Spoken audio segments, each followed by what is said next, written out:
हम सबका मन करता है कि हम जीवन में ऐसे शिखर पर पहुंचे जहां हमसे ऊपर कोई ना हो, जहां हमें कुछ करने की आवश्यकता ना पड़े, है ना? कुछ लोग इस शिखर पर पहुंच भी जाते हैं, परंतु उनका मन सदा विचलित रहता है। कितनी मनोरंजक बात है ना कि जिस विश्राम को पाने के लिए हम इतनी मेहनत करते हैं, इतना परिश्रम करते हैं, वो हमें मिलता ही नहीं। कारण स्वयं सोचिए, वन का राजा होने के पश्चात भी सिंह को अखेट के लिए परिश्रम क्यों करना पड़ता है? सोचिए। मैं बताता हूं, क्योंकि राजा होने का अर्थ ये नहीं कि वो सदा सोता रहे और मृग स्वयं उसके समक्ष आकर कहेगा कि आइए महाराज, मुझे खाकर अपनी भूख मिटाइए। तो समझ लीजिए, कार्य आपके परिश्रम से संपन्न होते हैं, केवल कामना से नहीं। यदि आप नीचे हैं तो सदा स्मरण रखें कि आपका परिश्रम ही आपको ऊंचाइयों पर ले जाएगा, और यदि आप ऊंचाई पर हैं तो वहां पर भी रहने के लिए आपको निरंतर परिश्रम करते रहना होगा। अर्थात परिश्रम से मुक्ति नहीं है, क्योंकि परिश्रम ही जीवन है। कैसे करूं उस वासुदेव का अंत? कैसे?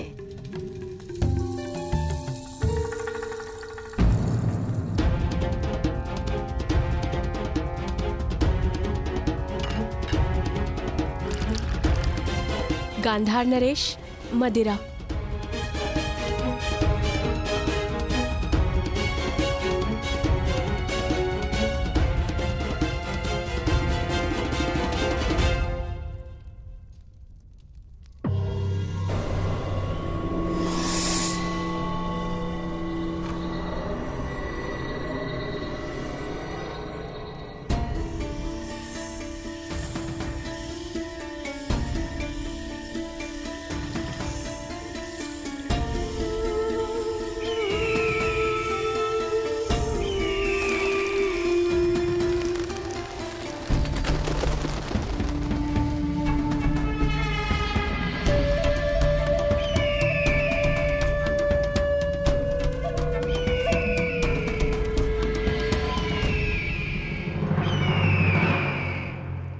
किसी प्रकार मैं इस वासुदेव का अंत कर दूं तो पांडव निसहाय हो जाएंगे, और फिर मेरे प्यारे सम्राट दुर्योधन के विरुद्ध खड़े होने का साहस किसी में नहीं होगा, किसी में नहीं।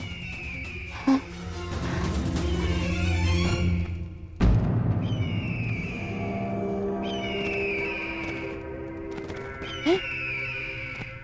ये तो कोई संदेश है। कौन भेज रहा है और किसे?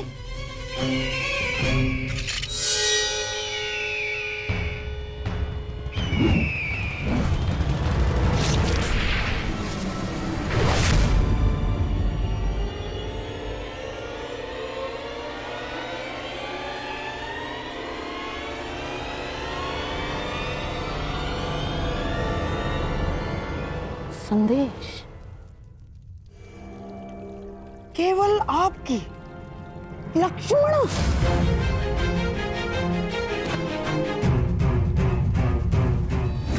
क्या है ये? क्या है ये?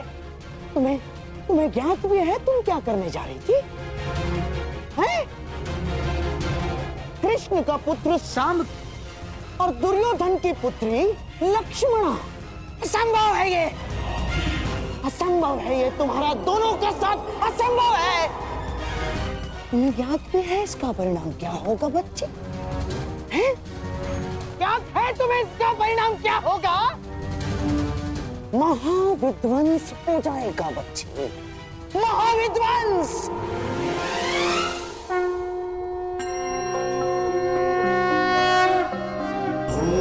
त्र्यंबकं यजामहे सुगंधिं महोदय, जी, यहाँ तो विवाह का आयोजन था ना, क्या वो समाप्त हो गया? कैसा विवाह भद्र? यहाँ तो कोई विवाह का आयोजन नहीं चल रहा है। कदाचित आप भिन्न स्थान पर आ गए हैं। अर्थात माता और सुप्रिया मुझसे झूठ कह रहे थे, परंतु क्यों?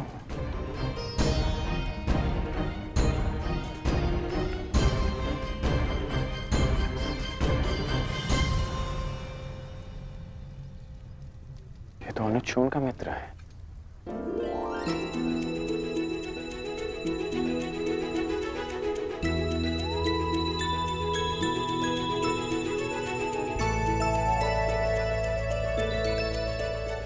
बहुत वर्षों बाद तुमसे भेंट हुई। कैसे हो तुम? मैं बहुत अच्छा हूँ, परंतु आप यहाँ भ्राताकर्ण? मैं अपने पुत्र ऋषियन की खोज कर रहा हूँ।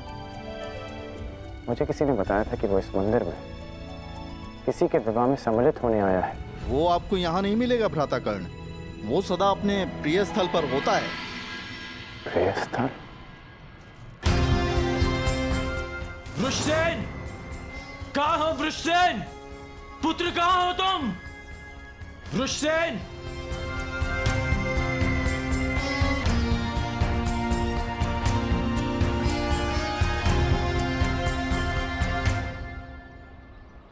हमें क्षमा कर दीजिए महोदय, क्षमा कर दीजिए।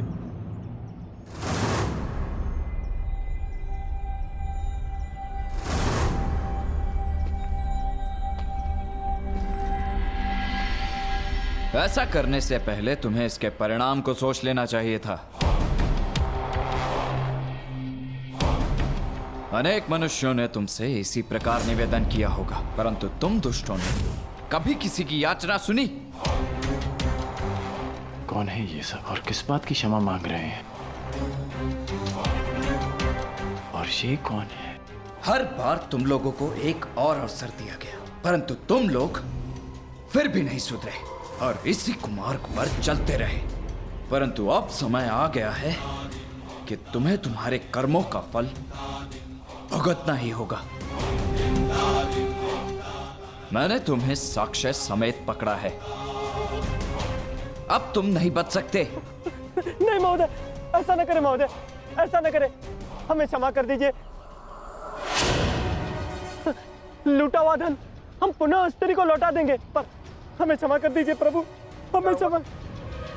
लूटा हुआ धन लौटा देने मात्र से तुम्हारे पापों का प्रायश्चित नहीं हो जाएगा दुष्टों।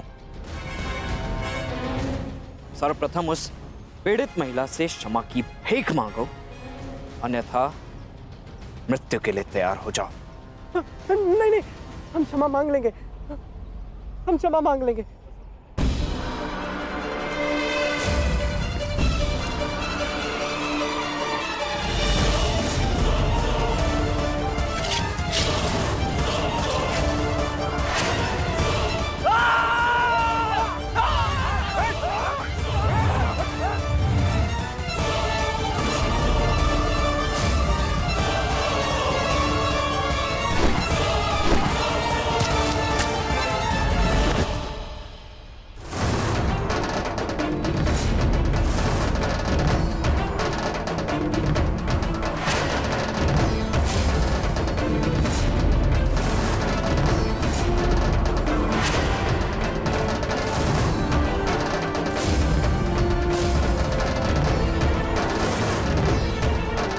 वृषसेन,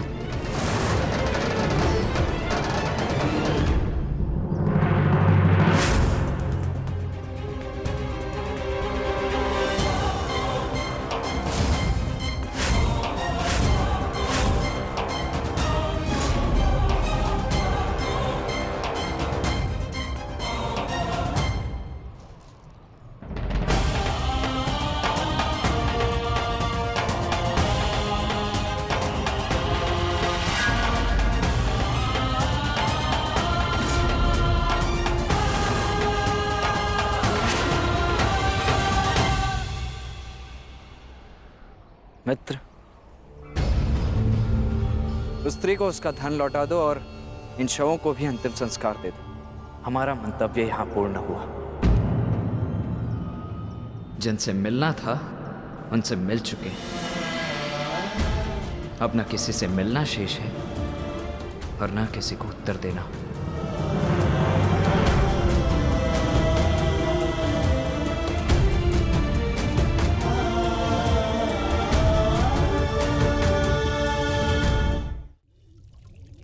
कब से चल रहा है ये प्रकरण?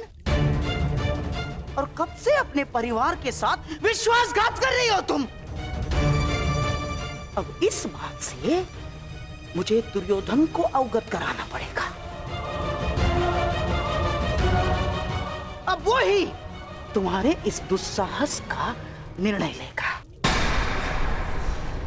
रो लो तुम। नहीं मामा श्री, रुक जाइए। रो लो। ऐसा ना करिए मामा श्री, कृपया करके पिताश्री को कुछ ना बताइए, हम आपसे विनती करते हैं।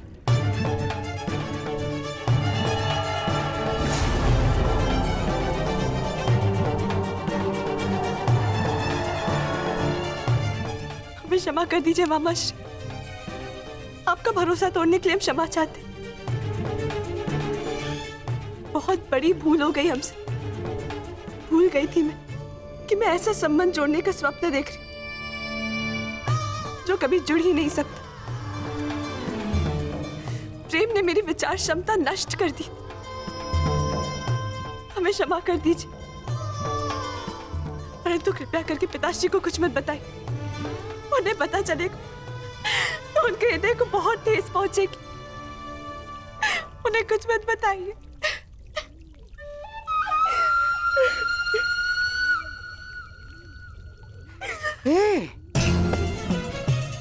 अच्छी ना, तुम आओ। क्या बैठो। रोना लक्ष्मणा, देखो मुझे क्रोध तो आया था मुझे क्रोध, परंतु तुम्हारे अश्रुओं ने मुझसे कह दिया कि तुम सांब से अत्याधिक प्रेम करती हो। हाँ ठीक है, अब मुझे ही कोई मार्ग ढूंढना पड़ेगा इससे बाहर निकलने का।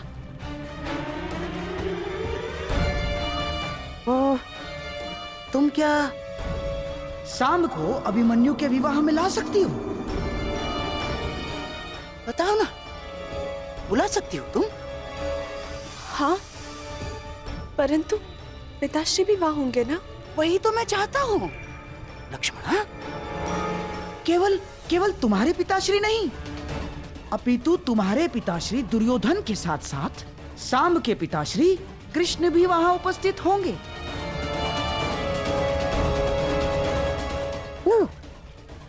अर्थात तुम्हारे विवाह के विषय में कुछ प्रस्ताव उपस्थित करने के लिए दोनों के पिताश्री वहां होना आवश्यक है कि नहीं?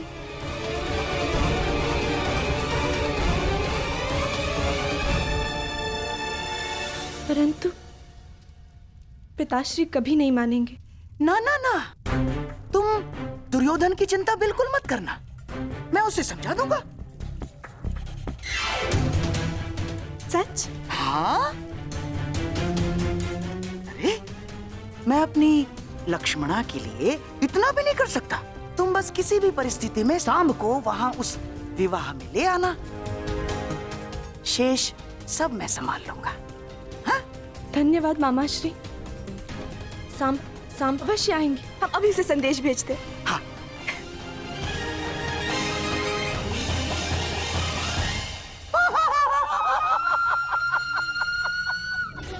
चलिए कृष्ण, अब आएगा आनंद।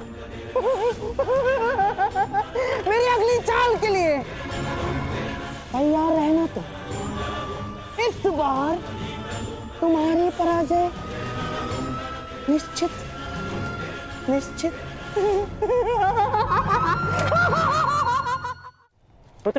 पुत्र मैं हूँ, मैं तुम्हारा पिता। तुमने मुझे पहचाना नहीं, परंतु मैंने तुम्हें देखते ही पहचान लिया। तुम्हें मालूम, बचपन में मैं बिल्कुल तुम्हारे जैसा दिखता था। हाँ,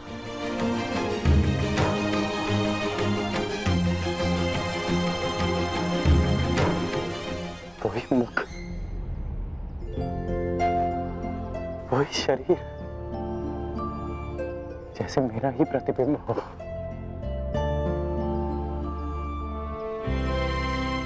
तुम बिल्कुल मुझ पर गए हो पुत्र। मुझे ज्ञात है कि आप मेरे पिता हैं,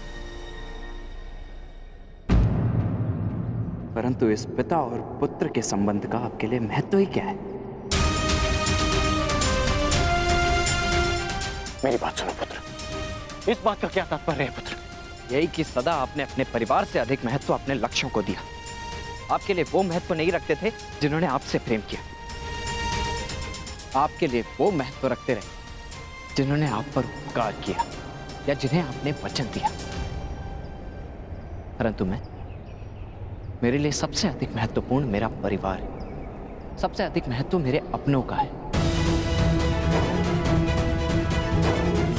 मेरी बात सुनो पुत्र, पुत्र मेरी बात सुनो। इतना रुष्ट हो अपने पिता से।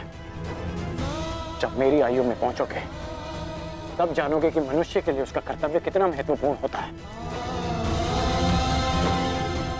मैं यहाँ केवल तुमसे मिलने आया हूं। अपना मुख मत फेरो मुझसे। इतने वर्षों पश्चात मैं तुमसे मिल रहा हूं और तुम्हें लगता है इस अवसर का कोई महत्व नहीं मेरे लिए? रुष्सेन, क्या हो गया तुम्हें?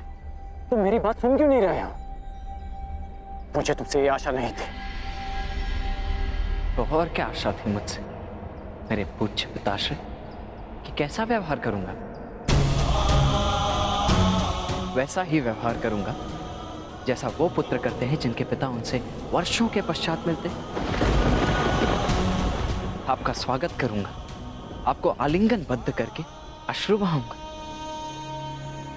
आपने कभी सोचा है कि वर्षों के पश्चात जब आप अपने परिवार के पास लौटोगे तो सब आपकी व्याकुलता से प्रतीक्षा कर रहे होंगे? कदाचित शेष ने ऐसा किया हो, परंतु मैं भिन्न हूं। आपकी भांति मैं अपने परिवार को उनके हाल पर नहीं छोड़ सकता। मेरे लिए सबसे अधिक महत्व मेरे परिवार का है। मेरे लिए भी, मेरे लिए भी, परंतु मेरे लिए मेरा धर्म, मेरा कर्म, मेरा कर्तव्य भी उतना ही महत्वपूर्ण है।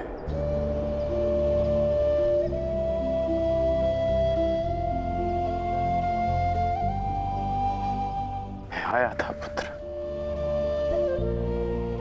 परंतु मैं तुमसे मिल नहीं पाया। वो हस्तिनापुर की ओर से दिग्विजय के लिए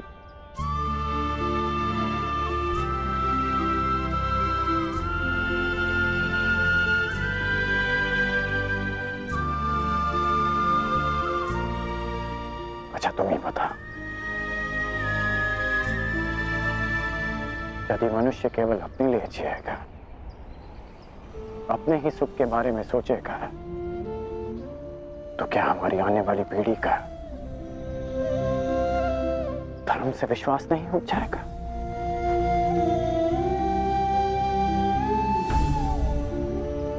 हमें समाज के उज्जवल भविष्य के बारे में सोचने का कोई अधिकार नहीं जब तक हम अपने पारिवारिक समस्याओं से ऊपर उठकर समाज के बारे में ना सोचें, समाज के लिए अपना धर्म पूर्ण ना करें। पुत्र, जीवन स्वार्थ नहीं, परमार्थ है।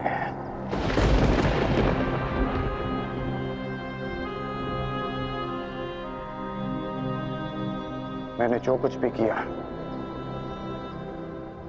उसका मुझे कोई पश्चाताप नहीं, कोई ग्लानि नहीं, क्योंकि मैं स्वयं के लिए नहीं समाज के लिए जिया हूं, लोगों के हित के लिए लड़ा हूं। मैंने जीवन भर परिवर्तन के लिए संघर्ष किया। जानते हो क्यों? क्योंकि जब भी मैंने ऐसा किया तो मैंने लोगों की आंखों में आशा की किरण देखी। संसार में परिवर्तन लाने से पूर्व हमें स्वयं में परिवर्तन लाना चाहिए। इसलिए मैंने ये सब किया पुत्र। और यदि मैं ऐसा नहीं करता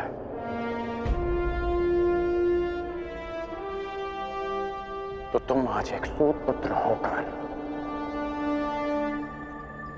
हाथ में शस्त्र नहीं उठा पाते।